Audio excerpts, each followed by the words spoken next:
You're listening to Later with Mo Kelly on demand from KFI AM 640.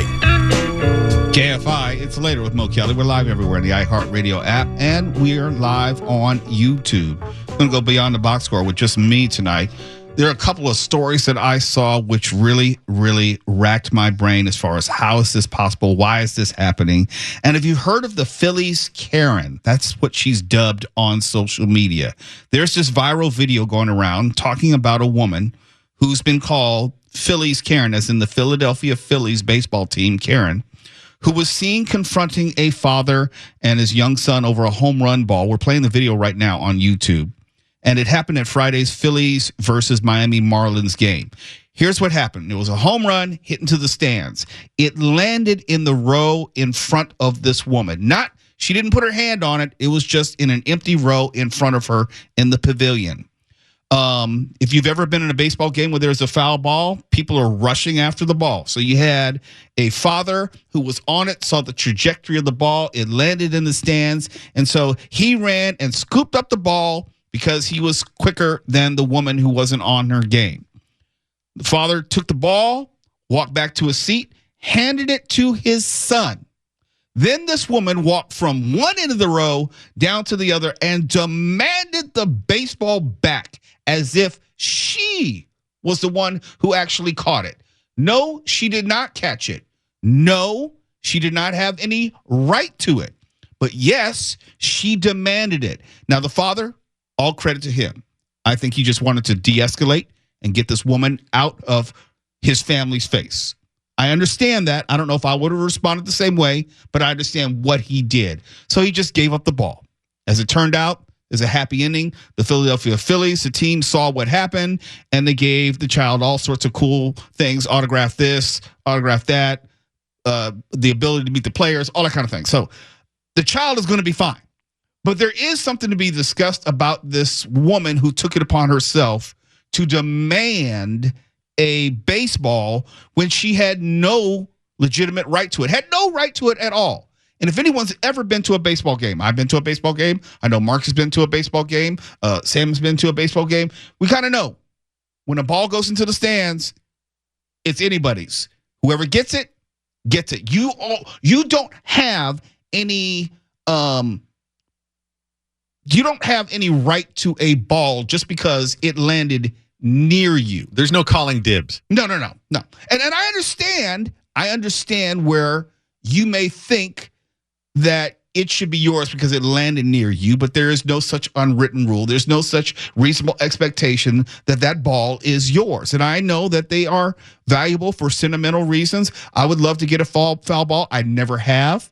I've had one hit me in the hand, but I've never actually gotten a foul ball. If I did get a foul ball, no, I'm not giving it to a kid next to me. I'm just letting you know. But at the same time, I'm not going to yank it out of a child's hand, and I'm not going to, truck someone's child and run them down to get a foul ball. Are they that valuable? Well, it depends on which one. We had, what was it, last year, Shohei's 50-50 ball. And there was one person who thought they had it. They would hit their hand. They dropped it. Someone else got the ball, and there was a big lawsuit about it. And it would the ball sold for over $4 million, and they actually split part of it. Okay, well, that's an extreme case. But in general, when I see these things, and this isn't the only one by far, nothing displays to me how ugly we can get.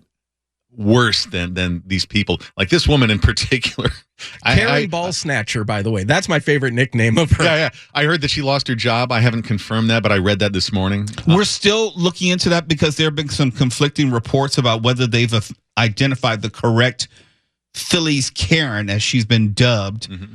Because, that's what people do. They find out where you work and then they want to expose you. So she has not been officially fired, but I don't know how this is going to turn out. We've seen more and more times, and this goes back to other discussions we've had. Yes, you can be fired for behavior having nothing to do with your job and not being on the clock. Just because you're not at work doesn't mean that you can't do something which might get you fired. I've seen the footage a half a dozen times, and it's just despicable. It is. You would think that there'll be some sort of an internal edit button which says, you know what? I'm fighting over a ball to take it away from a child. Does it get much worse than that? I don't know, but we've seen it. Well, there was a similar incident at the U.S. Open where you saw a tennis player signing like a hat or autograph, and then you had the CEO reach in and rip it away from the child that it was intended to go to. So this is not unusual. I think we get to see more of it now because there are cameras everywhere, which are going to catch everything. But no, it's. I don't think it's any less reprehensible. It's like, dude, remember where you are. What you're doing is you're taking it from a child.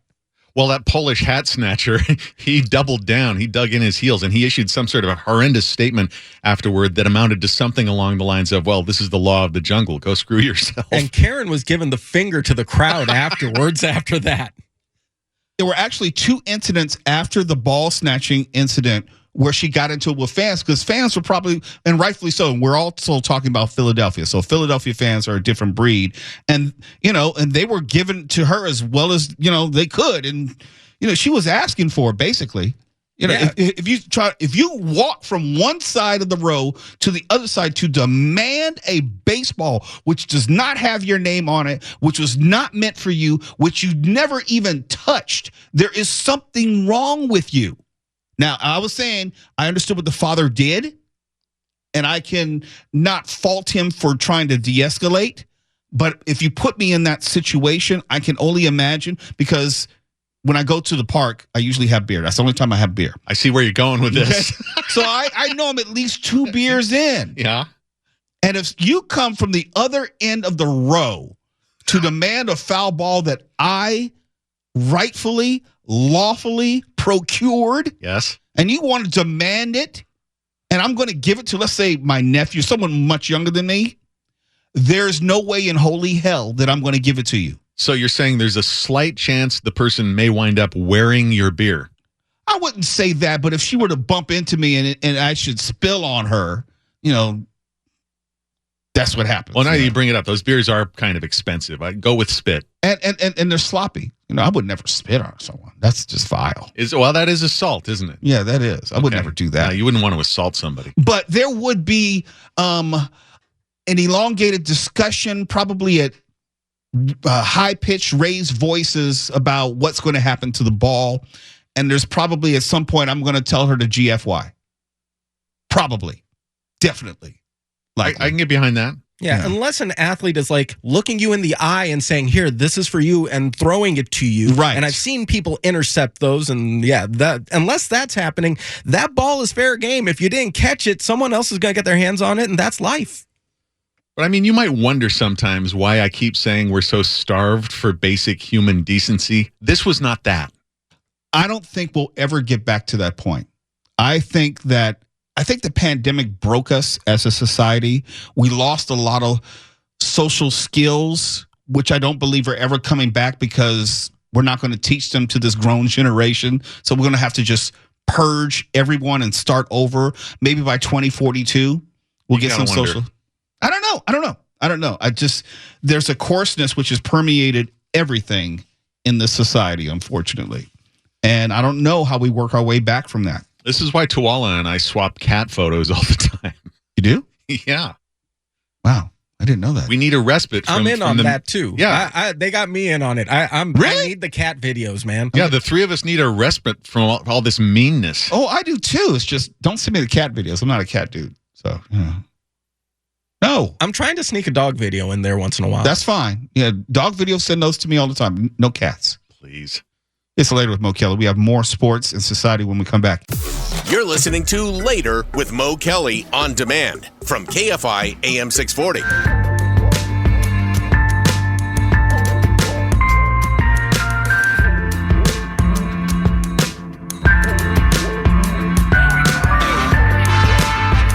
KFI AM 640. It's Later with Mo Kelly.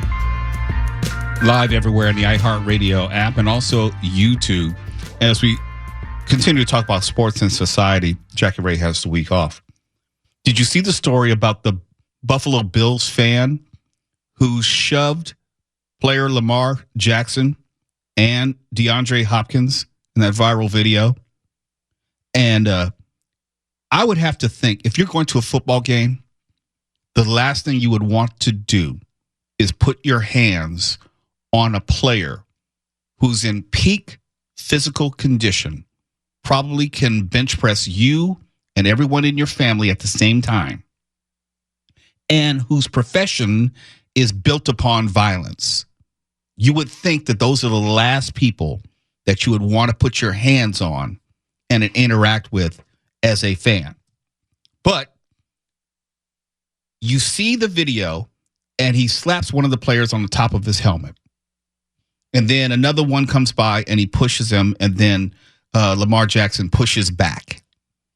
And you always have to remember, if you come onto the field of play, or if you reach onto the field of play, we're showing the video right now on YouTube, you are in the domain of the player. And by law, and also by league rule, there's not a lot constraining them. If you remember the Malice at the Palace, the NBA fight, I think it was like maybe back in 2004 or so, where you had the fight where the players went into the stands. Anytime a player goes into the stands, the player's wrong. But anytime that a fan reaches onto the field and touches a player or involves him or herself in the field of play, that's on the fan. And it seems like it's much more prevalent now. I don't have any data to support this. I'm just going over things that I see on TV during games, and I see that there is a willingness to try to get in players' faces. There's a video from last week I just remembered that we didn't get the chance to talk about. There's a second-year quarterback with the Atlanta Falcons. His name is Michael Penix, Penix.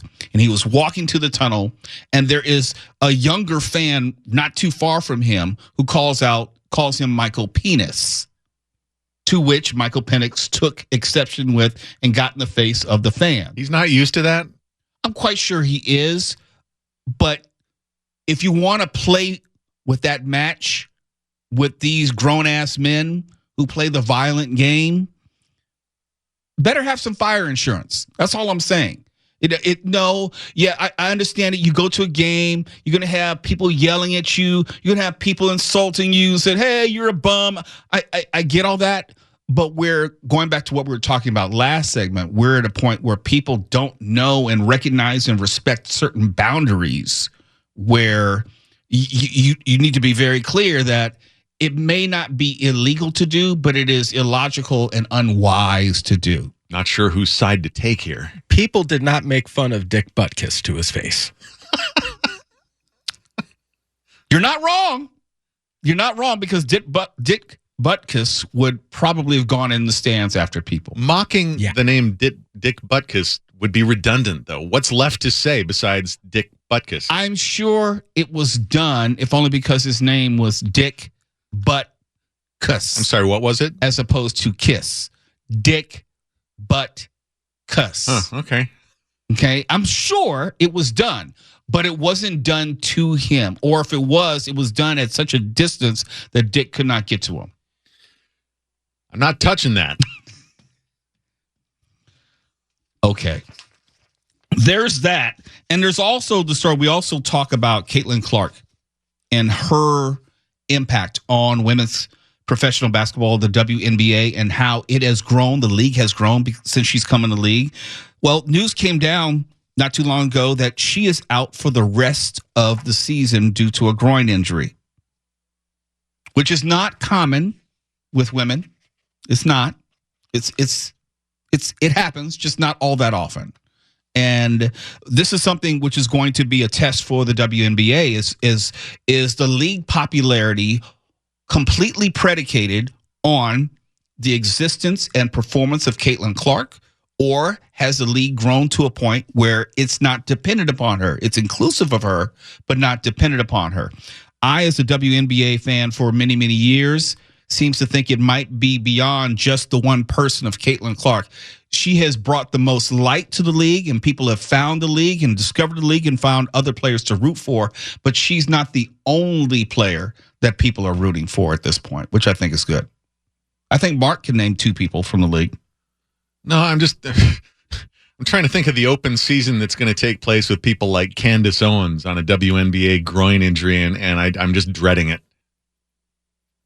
Yeah, well, put it this way, because we have politics and everything, there will be a political spin to it. They will position Caitlin Clark is either the savior or the death of the league. In other words, if she's not playing, the league is not going to survive, which I don't think is the case. And they're saying that they're going to say, well, the ratings are going to be down. Well, they may be down as far as certain individual teams, but as a league, even though she has not played much this season at all, the league ratings, TV ratings, have been rather good. In part because you're seeing games, if you're paying attention, on like a Sunday afternoon on ESPN or ABC, they're getting national coverage, which is separate and distinct from Caitlin Clark because she hasn't been playing in the games, but the games have been still holding up on TV.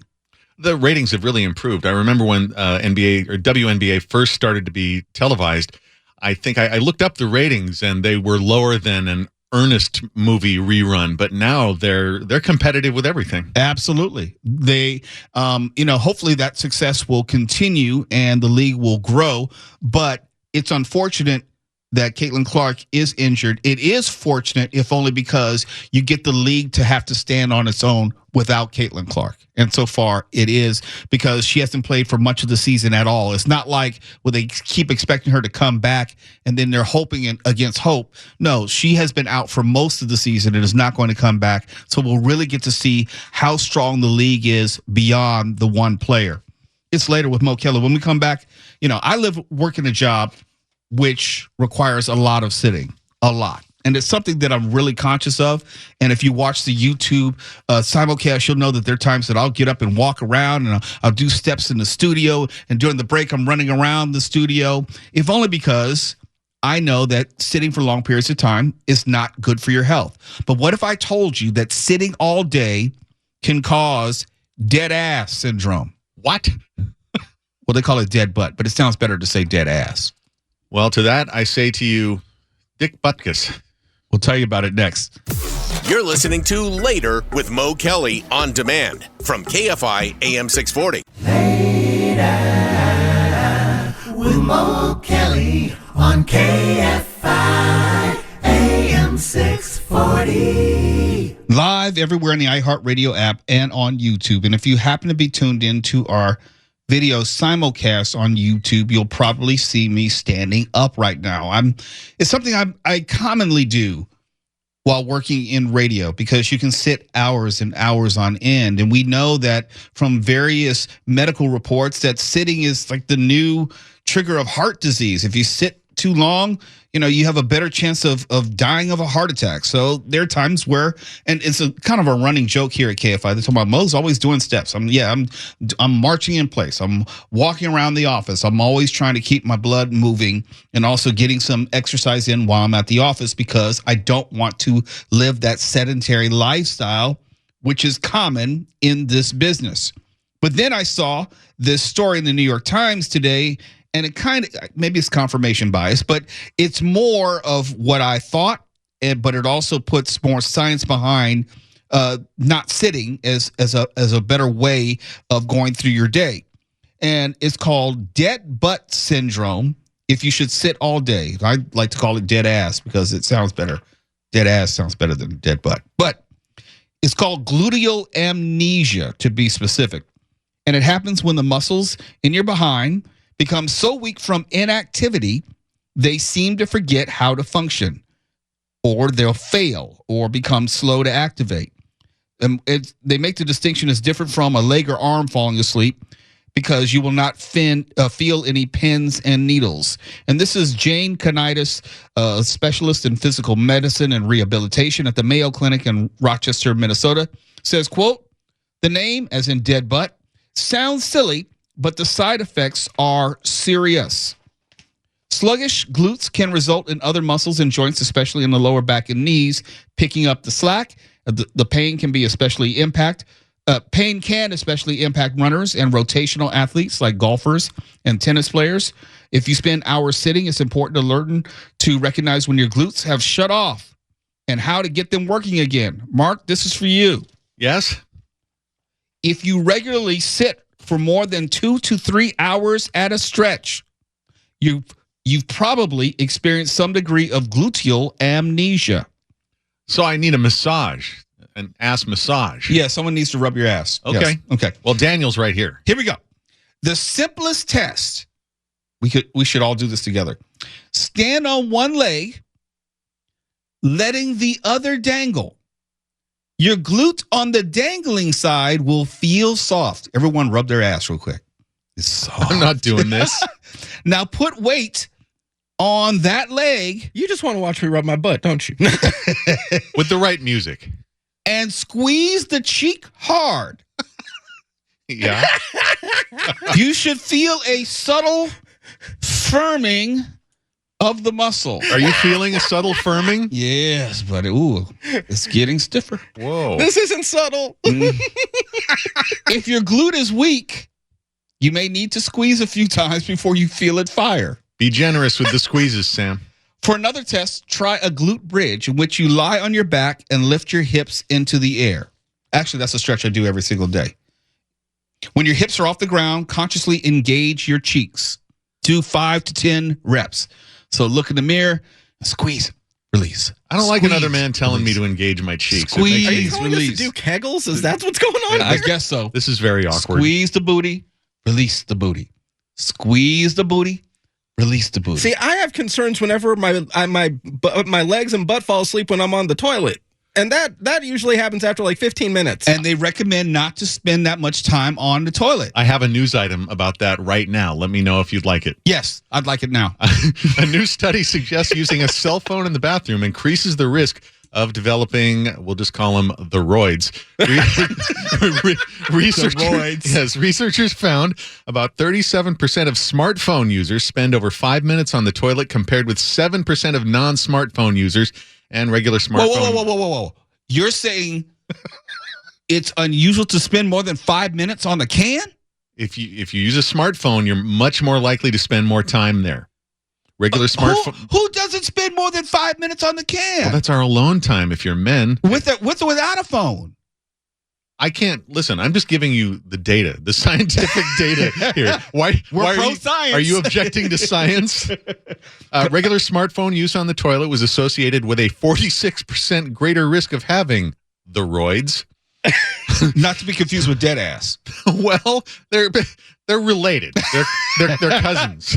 Hemorrhoids are often associated with prolonged sitting. However, the risk is higher when sitting for too long on a toilet, as pressure from the seat can cause blood to pool in that area. So sitting is death. That's what we're saying at this point. Yeah. So if we sit too long at work, we'll get a dead ass. If we sit too long on the john, we'll get the roids. So just stand your whole life. You'll fly into a roid rage. So just make sure, remember, look in that mirror, grab them, start to massage them, squeeze, then release. Squeeze, then release. Make sure it's your own or get consent. Squeeze and release. No, this is the age of Trump. Just grab them in the booty. Oh, well, Squeeze. Okay. And release. Don't you feel better? I do. Hush, Mark. Boy, if you were watching the YouTube, you could see his facial expression. I caught you looking at my ass. I saw. Well, it was actually Sam's. Now you're going to get jealous. KFI, later with Mo Kelly. Your horoscope when we come back. You're listening to Later with Mo Kelly on demand from KFI AM 640. KFI, later with Mo Kelly. We're live everywhere in the iHeartRadio app and YouTube. And yes, I'm still standing and still tightening and releasing my glutes. Don't frown like that, Mark. I'm trying not to picture it. You flexing? You don't have to picture it. Just look in your camera. You can see me flexing right now. Just grab a hold of that. Well, I would like to thank you for keeping your pants on. Can you pick up a piece of paper? That's the real trick. I can make it clap. Okay, I'm just saying, Mo, we've seen some people do things with the glutes. I've seen credit cards. Never mind. I can't. Never mind. It's a true story. Hey. Weekly horoscope for this week. Aries. This week brings clarity, though it asks you to pause before making bold moves. Financially, things remain steady as long as you resist impulsive spending. Relationships grow stronger through honest conversations, where even small words heal bonds. Taurus. Your hard work finally gets noticed, boosting both confidence and credibility. Past investments or family support bring welcome relief in finances. Relationships feel more secure when you express yourself openly. Don't hold back your feelings. It's on for me then. Yeah.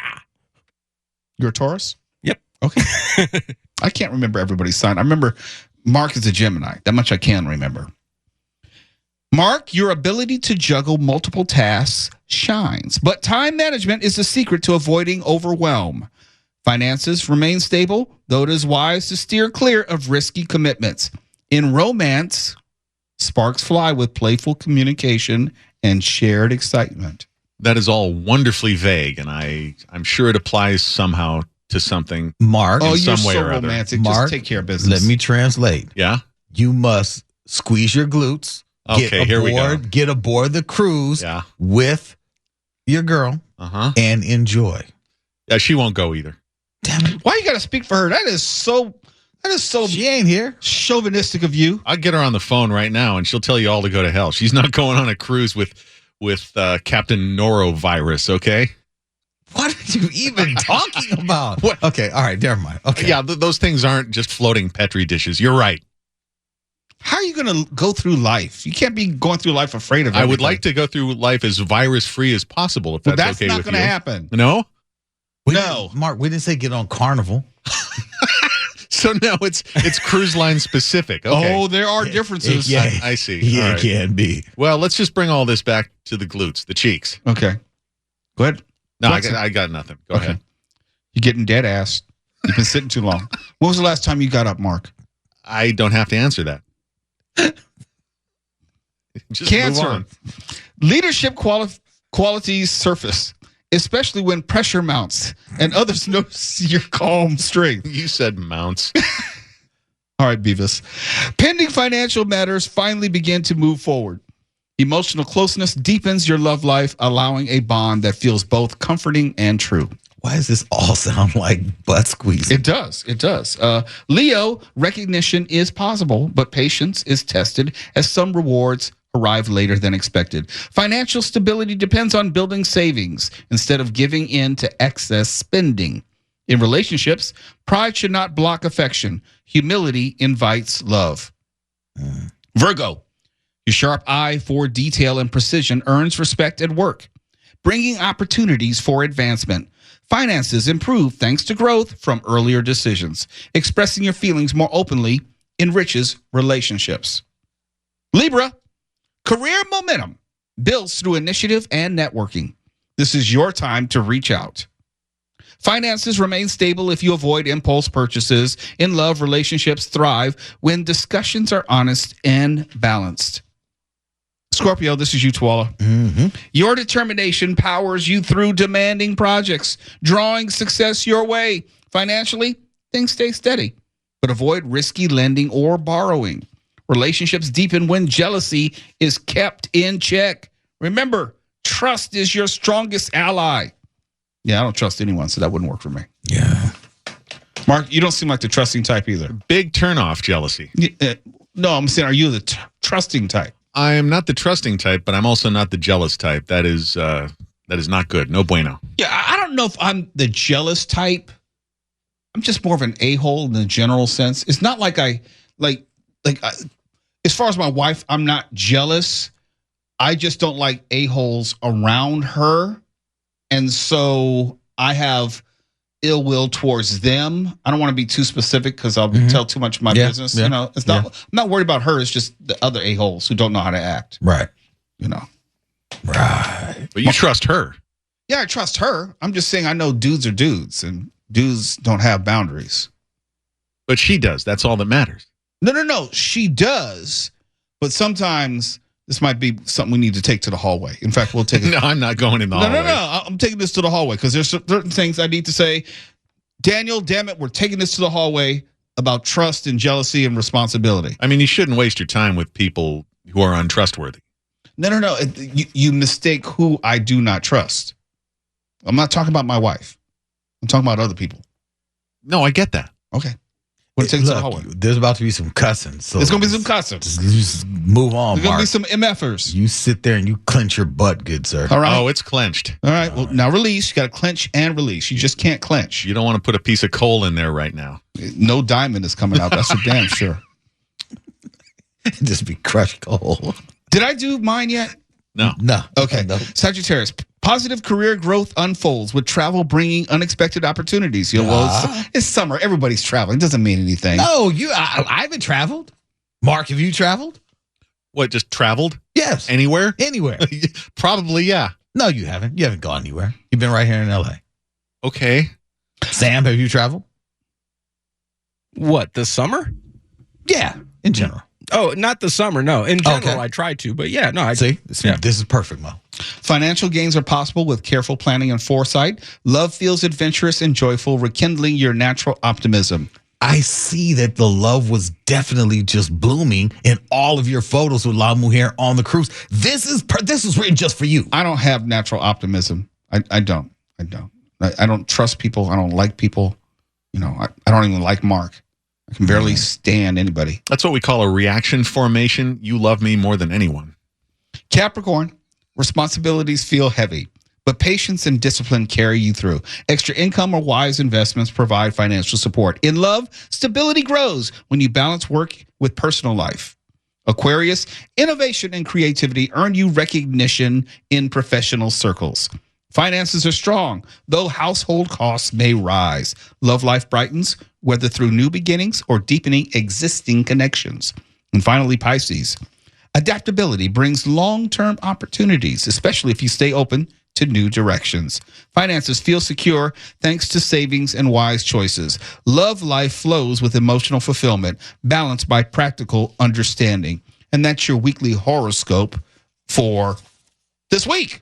KFI AM 640, live everywhere in the iHeartRadio app. To the hallway! KFI and KOST HD2, Los Angeles, Orange County. More stimulating talk.